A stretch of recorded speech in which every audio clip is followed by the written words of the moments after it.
Hi എല്ലാവർക്കും സ്വാഗതം. ബൈബിളില് ഭയങ്കര സിമ്പിളായിട്ട് തോന്നുന്ന ഒരു വാക്കുണ്ട്, തുടരുത്. പക്ഷേ ഒറ്റനോട്ടത്തിൽ തോന്നുന്നത്ര സിമ്പിളാണോ ഈ കാര്യം? ഇതിന് പിന്നിൽ നമ്മളെ ശരിക്കും ചിന്തിപ്പിക്കുന്ന ഒരു വിരോധാഭാസമുണ്ട്. നമുക്കതൊന്ന് നോക്കിയാലോ? കൊലോസ്യർക്കുള്ള ലേഖനത്തില് ഇത് വളരെ വ്യക്തമായിട്ട് പറയുന്നുണ്ട്. കൈകാര്യം ചെയ്യരുത്, രുചിക്കരുത്, തുടരുത്. ഭയങ്കര സ്ട്രിക്റ്റായ ഒരു റൂളാണല്ലേ? ഇതാണ് നമ്മുടെ ഈ അന്വേഷണത്തിന്റെ ഒരു സ്റ്റാർട്ടിംഗ് പോയിന്റ്. പക്ഷേ ഇവിടെയാണ് ശരിക്കുള്ള ട്വിസ്റ്റ് വരുന്നത്. ബൈബിളിൽ തന്നെ ഒരൊറ്റ സ്പർശനം കൊണ്ട് ജീവിതം തന്നെ മാറിമറിഞ്ഞ ഒരുപാട് കഥകളുണ്ട്. അപ്പോൾ ഇതെങ്ങനെ ശരിയാവും? ഒരു വശത്ത് തുടരുത് എന്ന് പറയുന്നു, മറുവശത്ത് തൊടുന്നത് ഒരു വലിയ അനുഗ്രഹമായിട്ടും കാണിക്കുന്നു.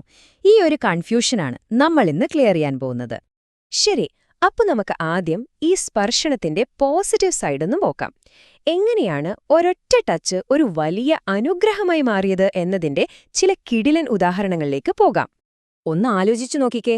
വർഷങ്ങളായി നിങ്ങളെ അലട്ടുന്ന ഒരസുഖം ഒന്നു തൊട്ടാൽ മാറുമെന്ന് പറഞ്ഞാൽ വിശ്വസിക്കാൻ പറ്റുമോ? പക്ഷെ അങ്ങനൊരു സംഭവം ബൈബിളിൽ പറയുന്നുണ്ട്. നമുക്ക് ആ കഥ കേൾക്കാം. കഥ എങ്ങനെയാണ്? 12 വർഷമായിട്ട് രക്തസ്രാവം കൊണ്ട് കഷ്ടപ്പെടുന്ന ഒരു സ്ത്രീ. അവര് വിശ്വസിച്ചു, യേശുവിന്റെ വസ്ത്രത്തിലൊന്ന് തൊടാൻ പറ്റിയാൽ മാത്രം മതി, എന്റെ അസുഖം മാറും. അത്രയ്ക്ക് ഉറച്ച വിശ്വാസം. ആ വലിയ ജനക്കൂട്ടത്തിനിടയിലൂടെ അവര് കഷ്ടപ്പെട്ട് യേശുവിന്റെ അടുത്തെത്തി ആ വസ്ത്രത്തിലൊന്ന് തൊട്ടു. ആ നിമിഷം യേശുവിൽ നിന്നൊരു ശക്തി പുറത്തേക്ക് പോയി. അവർക്ക് അപ്പോഴത്തന്നെ സൗഖ്യം കിട്ടി. കണ്ടോ, അതൊരു വെറും സ്പർശനമായിരുന്നില്ല, വിശ്വാസത്തിന്റെ പ്രവൃത്തിയായിരുന്നു.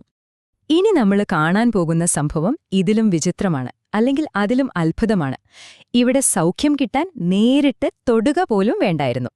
അപ്പോസ്തലനായ പൗലോസ് ഉപയോഗിച്ച തൂവാലുകളും വസ്ത്രങ്ങളുമൊക്കെ രോഗികളുടെ അടുത്തേക്ക് കൊണ്ടുപോകുകയായിരുന്നു. എന്നിട്ട് അവരുടെ ദേഹത്ത് വെറുതെ വെച്ചാൽ മതി, അസുഖങ്ങളൊക്കെ മാറും. എന്തിന്? ദുരാത്മാക്കൾ വരെ വിട്ടുപോകുമായിരുന്നു. അതായത് ദൈവത്തിന്റെ ശക്തി ആ വസ്തുക്കളിലൂടെ മറ്റൊരാളിലേക്ക് കൈമാറ്റം ചെയ്യപ്പെട്ടു. ഭയങ്കര സംഭവമാണല്ലേ? ഓക്കേ, അപ്പൊ സ്പർശനം ഒരു അനുഗ്രഹമാണെന്ന് നമ്മൾ കണ്ടു. ഇനി നമുക്ക് നാണയത്തിന്റെ മറുവശം കാണാം. ഒരേ സ്പർശനം തന്നെ ജീവനെടുക്കുന്ന ഒരു അപകടമായി മാറിയ ചില ഞെട്ടിക്കുന്ന സംഭവങ്ങൾ. നല്ല ഉദ്ദേശത്തോടെ ചെയ്ത ഒരു കാര്യം, ഒരൊറ്റ സ്പർശനവും എങ്ങനെയാണ് ഒരു വലിയ ദുരന്തത്തിൽ അവസാനിച്ചത് എന്ന് നോക്കാം. എവിടെ കഥയുടെ ഗതി മൊത്തത്തിൽ മാറുകയാണ്.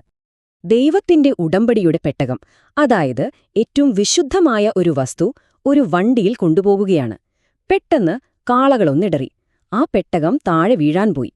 ഇത് കണ്ടപ്പോൾ ഊസ എന്നു പേരുള്ള ഒരാൾ നല്ല ഉദ്ദേശത്തോടെ അത് വീഴാതിരിക്കാൻ ഓടിച്ചെന്ന് ആ പെട്ടകത്തിൽ പിടിച്ചു.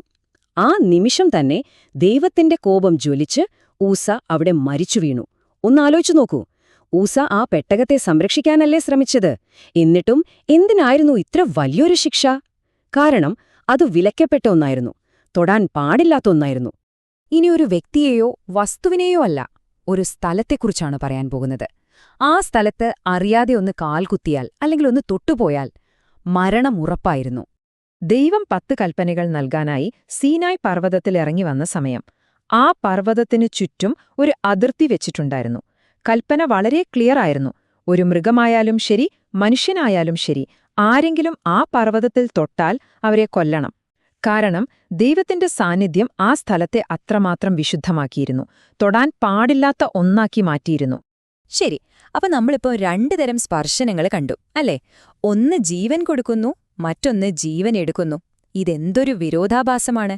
ഇതെങ്ങനെയാണ് നമ്മൾക്ക് മനസ്സിലാക്കാൻ പറ്റുന്നത്? ഇതിന്റെ ഉത്തരത്തിലേക്കാണ് നമ്മൾ ഇനി പോകുന്നത്. അപ്പോ ഇതാണ് നമ്മുടെ മുന്നിലുള്ള ഏറ്റവും വലിയ ചോദ്യം. സ്പർശനം ശക്തിയുടെ ഉറവിടമാണോ, അതോ വലിയൊരു അപകടമാണോ? ഒരേ കാര്യം എങ്ങനെയാണ് ഒരേ സമയം അനുഗ്രഹവും ശാപവുമാകുന്നത്? ഇതിന്റെ ഉത്തരം നമ്മൾ വിചാരിക്കുന്നതിലും സിമ്പിളാണ്. ഇവിടെയാണ് ഇതിന്റെ എല്ലാം കാതലായ കാര്യം കിടക്കുന്നത്. പ്രശ്നം തൊടുന്നതിലല്ല, മറിച്ച് ആ തൊടുന്നത് ഒരു ദൈവിക കൽപ്പനയോടുള്ള അനുസരണമാണോ അതോ അനുസരണക്കേടാണോ എന്നതിലാണ്. അതെ, അതാണ് പോയിന്റ്. ഇതൊന്നുകൂടെ ക്ലിയറാക്കാൻ നമുക്ക് 2 തരം നിയമങ്ങളെപ്പറ്റി നോക്കാം. ഒരു വശത്ത് മനുഷ്യരുണ്ടാക്കിയ നിയമങ്ങൾ. കൊലോസ്യർ 2:21 പൗലോസ് പറയുന്ന തൊടരുത്, രുചിക്കരുത് എന്നതൊക്കെ ഇതിന് ഉദാഹരണമാണ്.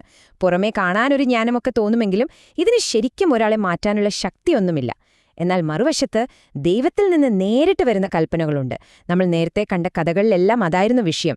ആ കൽപ്പനകൾക്ക് യഥാർത്ഥ ശക്തിയുണ്ട്. അതനുസരിക്കുമ്പോൾ അനുഗ്രഹവും, ലംഘിക്കുമ്പോൾ അതിന്റെ പ്രത്യാഘാതങ്ങളും ഉണ്ടാകും. ഓക്കെ, ഇതൊക്കെ പഴയ കഥകളല്ലേന്ന് ചിന്തിക്കാം. പക്ഷേ ഈ ഒരു തിരിച്ചറിവ് നമ്മുടെ ഇന്നത്തെ ജീവിതത്തിൽ എങ്ങനെ പ്രയോജനപ്പെടും? വെറും പുറമേയുള്ള ആചാരങ്ങൾക്കപ്പുറം ദൈവവുമായുള്ള ഒരു യഥാർത്ഥ ബന്ധത്തിലേക്ക് വളരാൻ ഇത് നമ്മളെ എങ്ങനെ സഹായിക്കും? വളരെ സിമ്പിളാണ്. നമ്മുടെ ജീവിതത്തിലെ ഏതൊരു നിയമത്തെയും അല്ലെങ്കിൽ ശീലത്തെയും നമുക്ക് ഈ 3 ചോദ്യങ്ങൾ ചോദിച്ച് ഒന്ന് പരിശോധിക്കാം. 1. ഇതിന്റെ ഉറവിടം എവിടെയാണ്?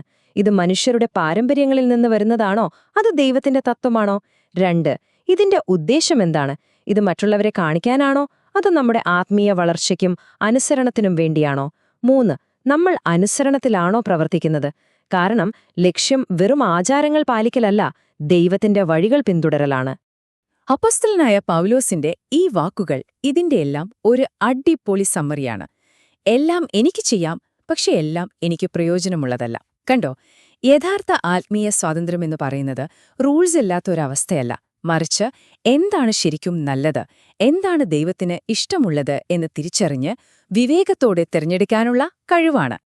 അപ്പോ ഈ പാരമ്പര്യങ്ങളും നിയമങ്ങളും ഒക്കെ നിറഞ്ഞ നമ്മുടെ ഈ ലോകത്ത് നമ്മളെ സഹായിക്കുന്ന ഒരു നല്ല മാർഗനിർദ്ദേശവും പ്രത്യേകിച്ചൊരു അർത്ഥവുമില്ലാത്ത ഒരു വെറും ആചാരവും തമ്മിൽ നമ്മൾ എങ്ങനെ തിരിച്ചറിയും? ഇതൊരു നല്ല ചോദ്യമാണ്, അല്ലേ? നമുക്കെല്ലാവർക്കും ഇതിനെക്കുറിച്ചൊന്ന് ചിന്തിക്കാം. നമ്മുടെ ജീവിതത്തിലെ ശീലങ്ങളെ ഈ ഒരു പുതിയ കാഴ്ചപ്പാടില് ഒന്ന് നോക്കിക്കാണാൻ ഈ ചിന്ത നിങ്ങളെ സഹായിക്കട്ടെ. മറ്റൊരു വിഷയവുമായി അടുത്ത തവണ കാണാം. നന്ദി.